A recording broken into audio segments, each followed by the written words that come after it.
Hello and welcome to Aurei Plays Factorio Seablock. This is episode 103.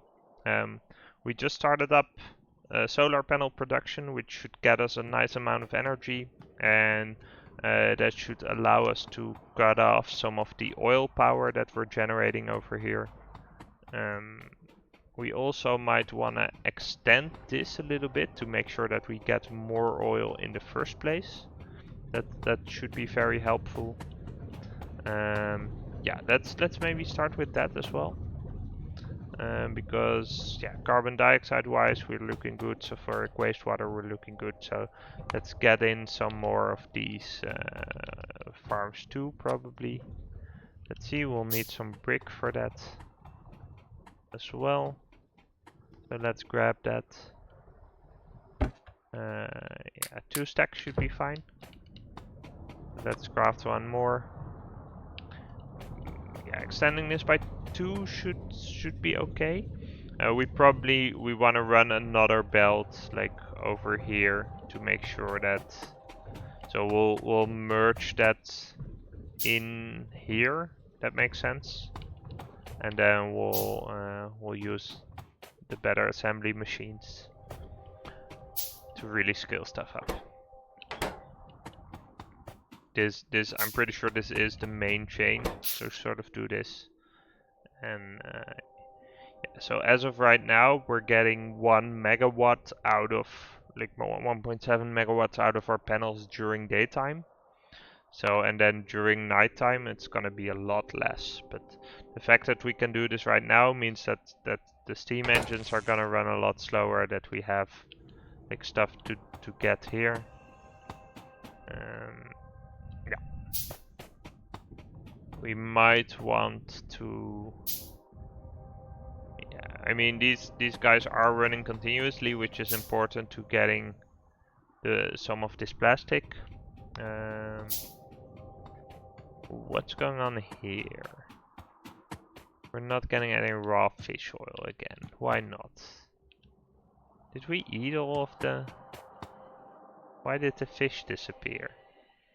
That's kind of weird.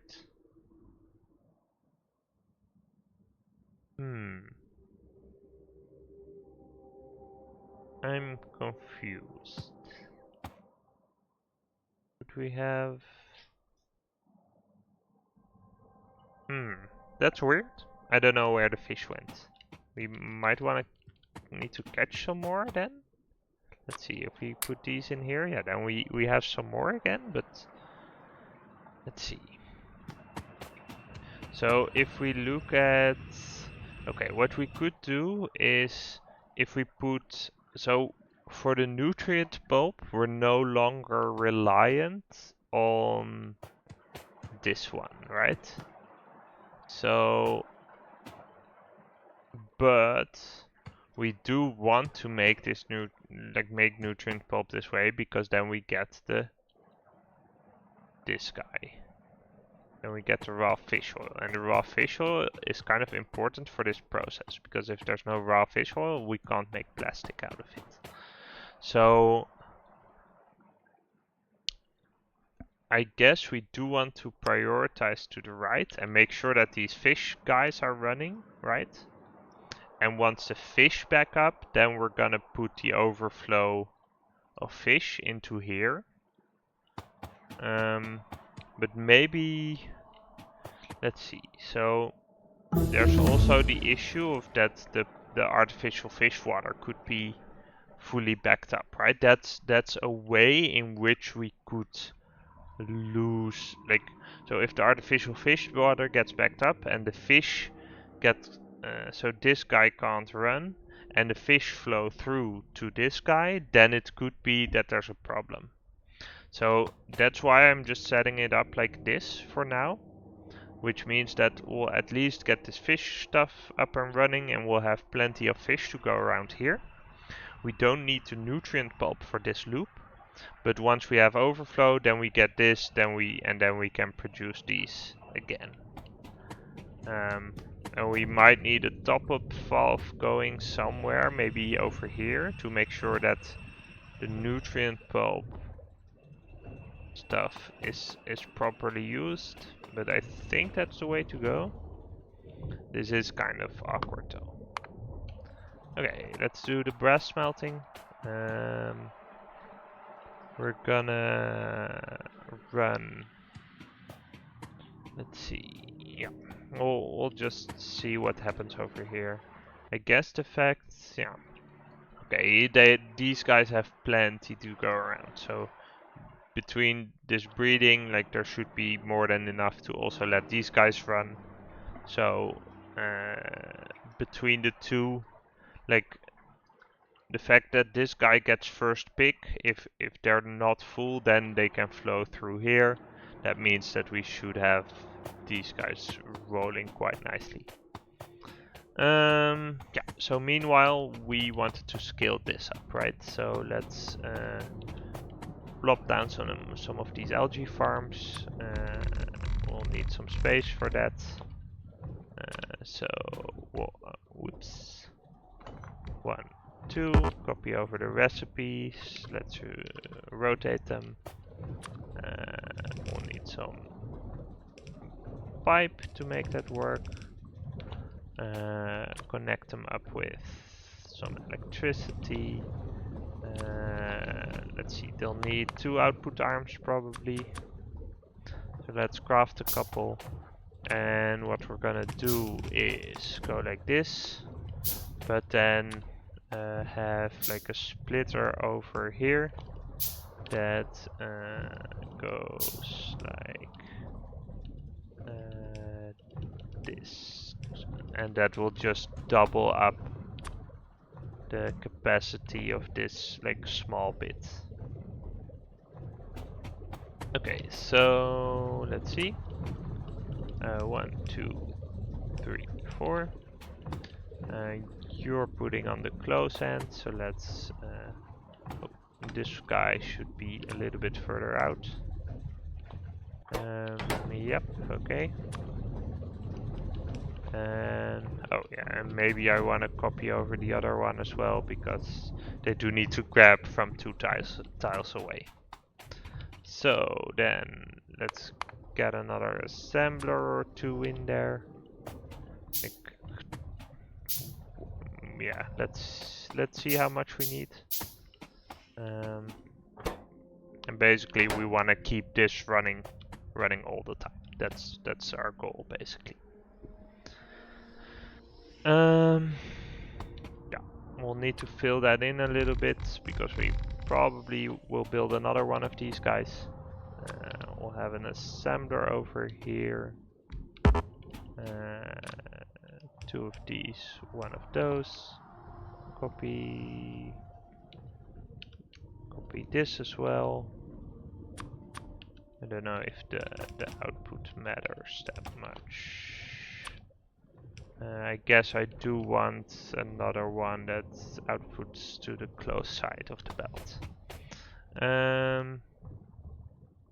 Okay, it looks like this guy is a little bit swamped, so maybe let's put in a splitter here already and do it like this. That should give enough space for everyone to get rid of their needs though.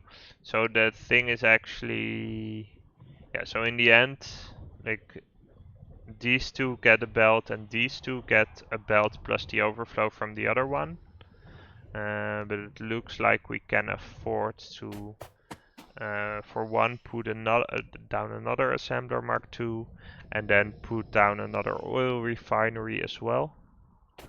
That should be fine. And yeah, that's actually it's just gonna get us more multi-phase oil, which is nice because you know this guy is not running continuously. Yeah, so let's start with, yeah, let's do both. So 1 of these and an oil refinery.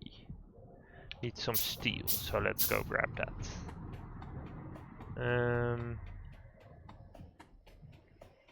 Yeah. We're doing pretty well over here as well, I think. We'll probably extend, like make another setup like this. Like balancing wise, we look pretty okay here. And we can just duplicate all of this, except that sort of the way we're balancing, like we should probably have a little bit better of a balance in where we put like these guys, so they can go over here probably for the one belt, and then yeah, we gotta figure that out a little bit. But we could also just put all of them along this belt, right? That's also a way to go.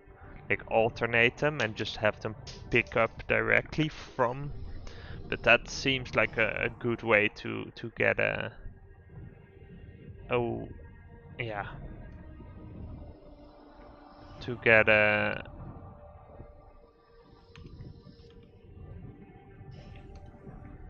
situation where like just the wrong stuff is in front of the wrong things.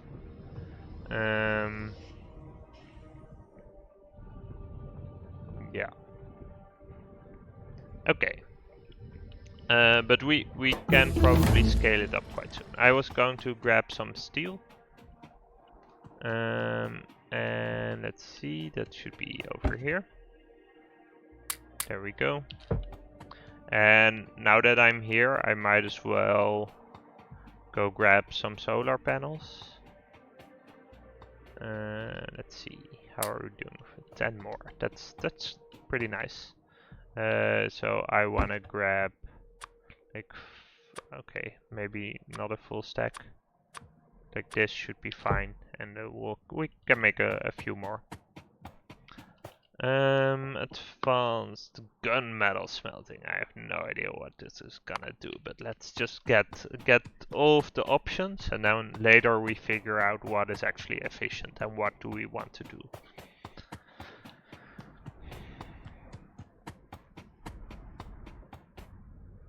Yeah, the way this looks, I'm kind of happy we're not getting sort of clobbered by the inefficiencies of it all, but let's see.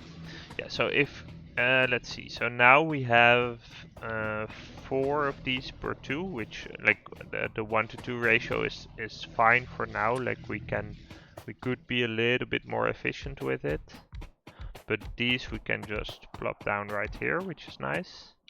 Then we're gonna extend that a little bit, and we can do another couple. So in order to make this work, we can just make 1, 2, 3, 4, 5. That should be fine. Let's just place another one just to be sure. Like it's okay to have a little bit more capacity because of the wind as well. Yeah, so this is gonna dip like quite steeply for a while. But the fact that we have the other stuff to back us up is quite nice.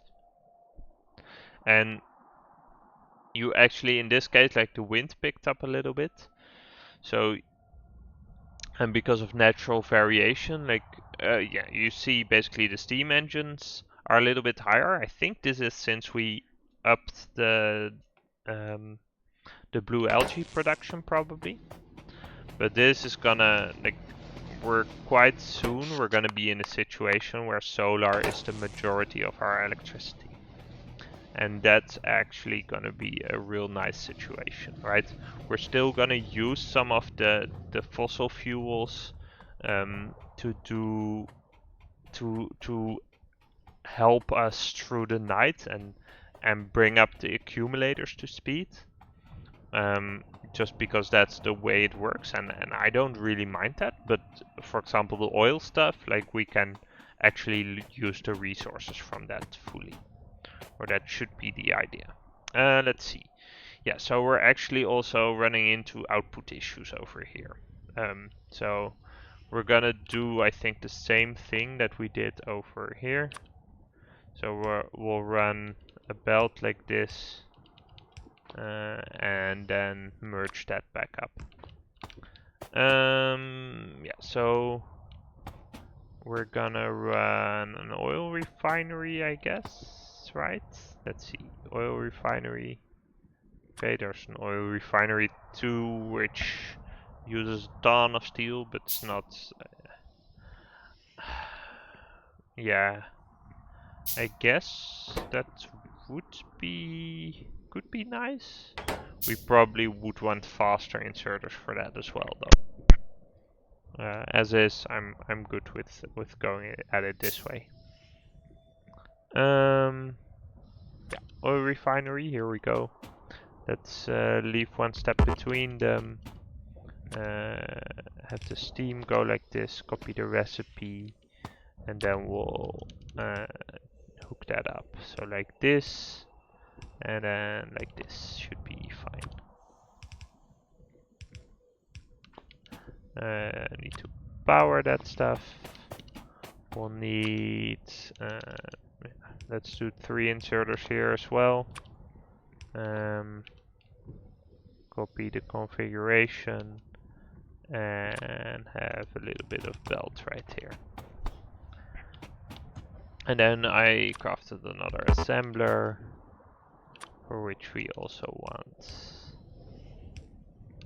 some extra stuff, and set the recipe. So let's see, how's this going? Yeah, we should be able to consume a decent amount now. We've basically doubled up the multi-phase oil production, which allows this guy to be a little bit more active. And then, yeah, basically what we're gonna do is, so these guys, they're producing quite a lot. Yeah, let's see. So if we look at power production right now, so we get probably an average of like 1.5 megawatts from our solar, which is not quite. So these are steam engines 1, yeah. So that's not quite what we get from our steam engines 1, but I think we could shut down one array. I'm also gonna figure out just what the hell we need to do production-wise, right? So we need to separate crude oil into naphtha fuel oil, and those are already the things we need, right? I think for this, like the alternative is to use methane gas, yeah, but naphtha fuel oil just seems like a no-brainer given that we have it right here. Like we could be boiling it up. And we actually, like, the production of it seems kind of high. Or I guess yeah. I don't know why we have so much. I guess because it's not all being burnt. Let's go with zinc processing. The zinc processing gets us brass. Interesting. That seems like a little bit of a weird situation. Okay, but if we want to look at oil processing, I guess like if we get the naphtha, we could do it like this, right? We could set up the oil processing like this, and then descale in this direction, and then we could do that for similar stuff as well. I think that makes sense. Let's maybe do that. So am I daring enough to remove like an array of this oil stuff right now? So the problem that we could get is that we could also run into like having too much oil. That's perfectly that could really could happen. I also wanna check out, so oil residuals looks like to me is a physical byproduct. So that's also something we wanna consider. And the base mineral oil we just don't care about, right? That's not really important. So what can we do with naphtha? Because we're gonna have some left over. Let's check that out. We could, okay, propene, alien flame fluid, flamethrower ammo. We can make it into liquid plastic. Oh, that's plastic too. It's not like it's a decent way away. We can make it into solid fuel. Okay. Yeah, that ought to be interesting. Yeah, making overflow into solid fuel. We can crack it to synthesis gas. We can crack it.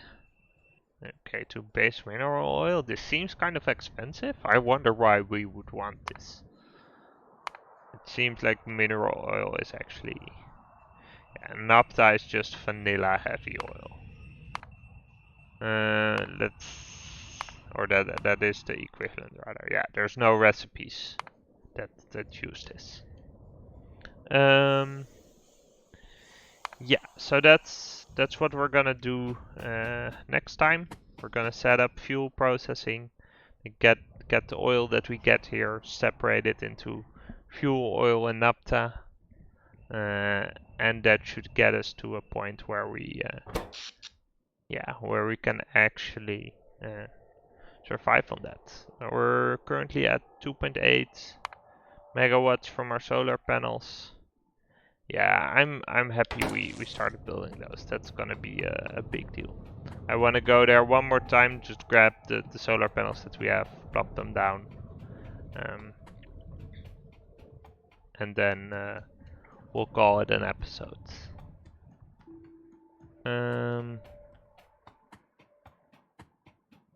Yeah, let's go. How are we doing resource-wise? So our buffers emptying out. So iron is clearly emptying out, whereas copper is being depleted, but not as fast, right? So that's something to keep in mind and to just keep in the back of our heads. If we look at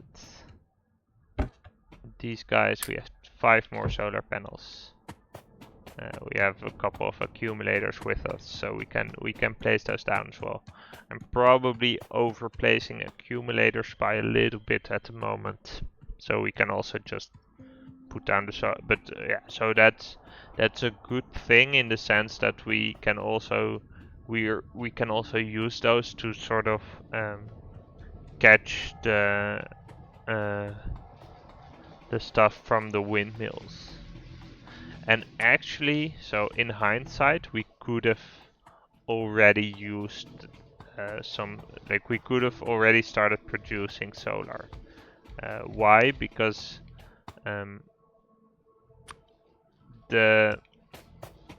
as of now, we're not actually gonna be using the accumulators, since they're actually not.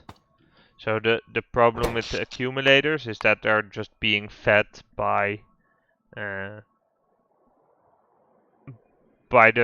fossil fuels burning up, mostly, and they're not really doing anything to bridge us over the night. Like, as soon as we get into the point where the